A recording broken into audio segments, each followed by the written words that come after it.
In this video, we are going to replace the front left wheel bearing assembly on the A3. Every time I turned to the right at speed, there was a low-pitched droning noise coming from the left wheel. Upon further investigation, I also found that there was an ever so small play in the wheel hub itself. So I concluded that the wheel bearing needs to be replaced.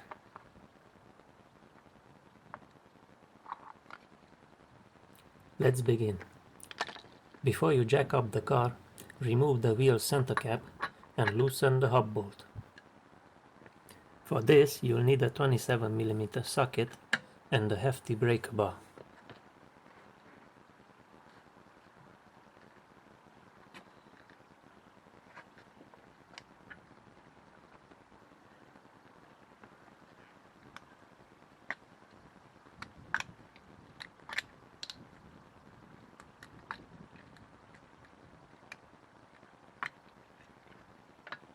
While you're here, break loose the wheel bolts.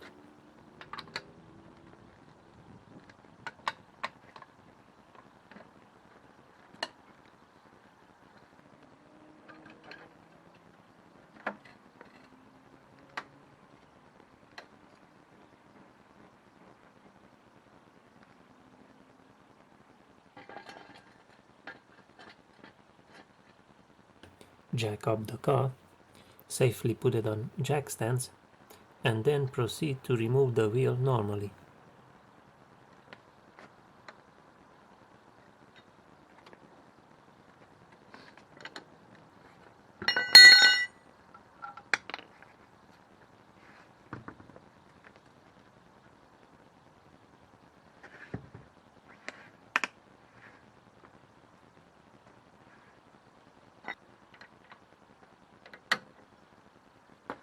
Now you can remove the hub bolt completely.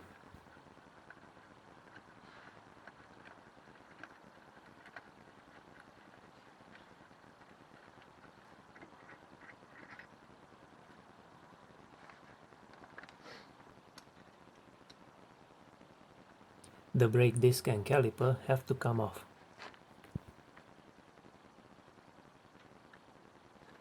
I've struggled a bit with the disc securing bolt, but it came off eventually. It broke off. It's not ideal, but since we're replacing the flange anyway, it doesn't matter.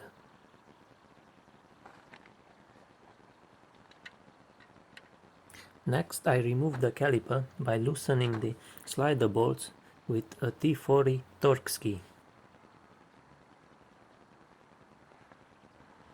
With a sizable screwdriver, push back the piston into the caliper.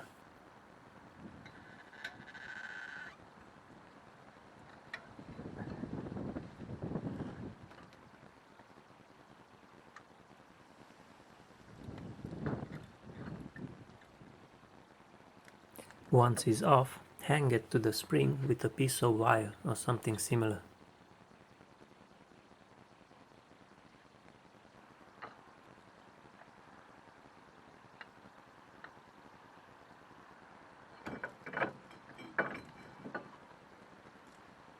I was hoping this will be enough to remove the disc. However, there's not enough clearance. I will have to remove the caliper bracket as well.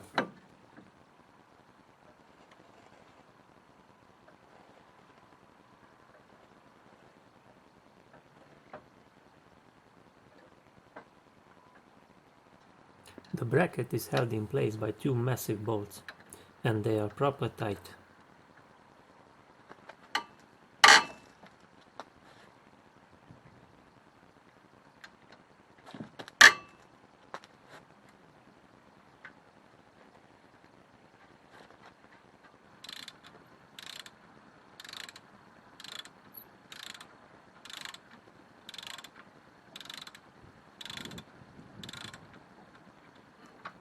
And finally, we are getting somewhere.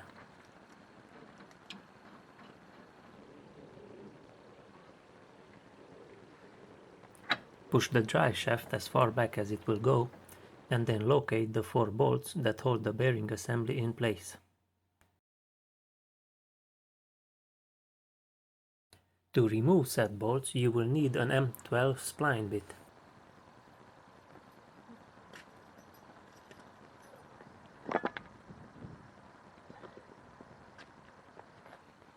A good breaker bar is invaluable when working on suspension components.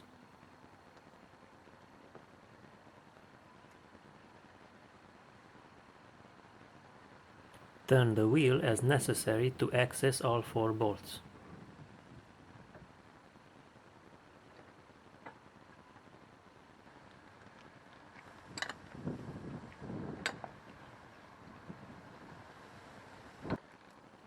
Now with the bolts out, the bearing assembly should come straight off.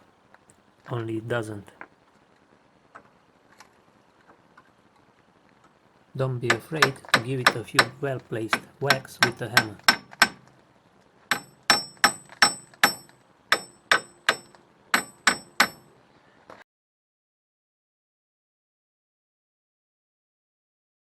Then finish it off with a screwdriver.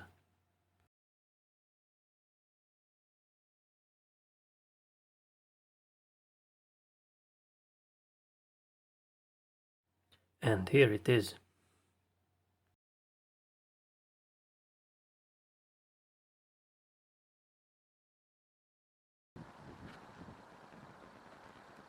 Now take your shiny new part and align it with the CV axle and the bolt holes.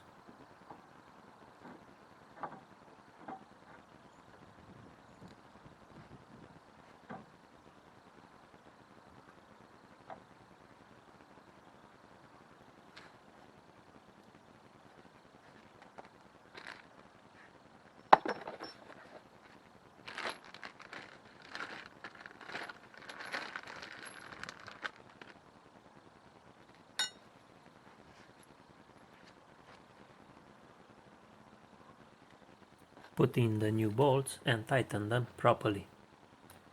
About 25 Newton meters according to the manual.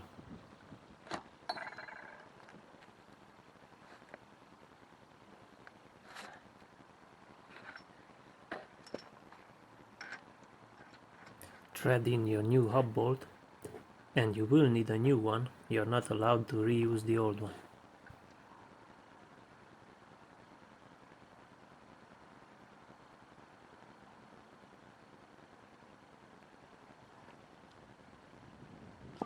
Then it's time to reinstall all the braking components that you just took off. Note that I'm securing the disc with a couple of wheel bolts.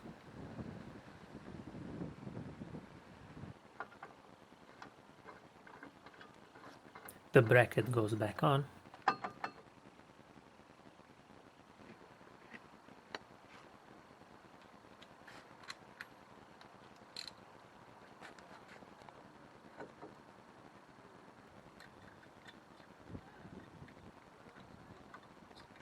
And then the pads and caliper.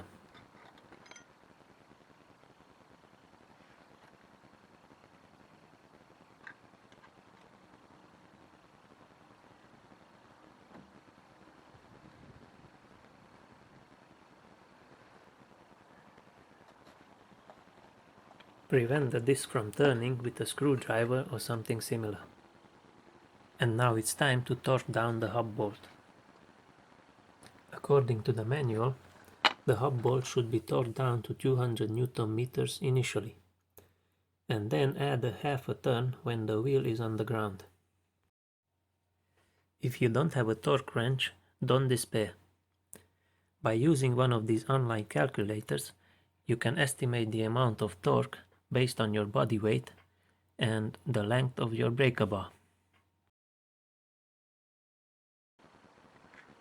So in my case, if I hang all of my body weight just before the black handle of the breaker bar, I will be putting about 205 Newton meters of torque on the bolt.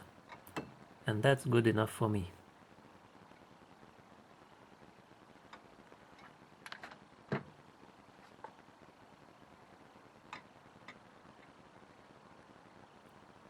This is not an exact science, but when in doubt, go tight.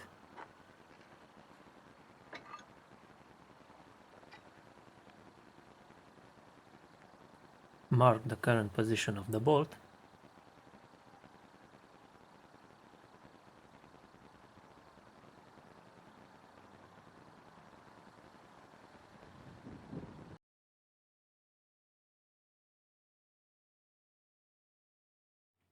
Put the wheel back on and lower the car to the ground.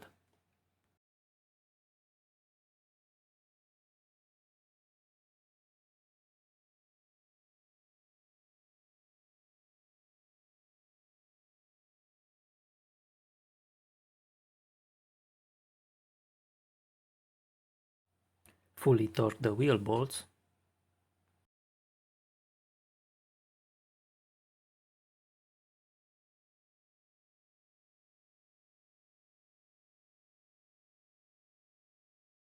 And now it's time to add another 180 degrees to the hub bolt.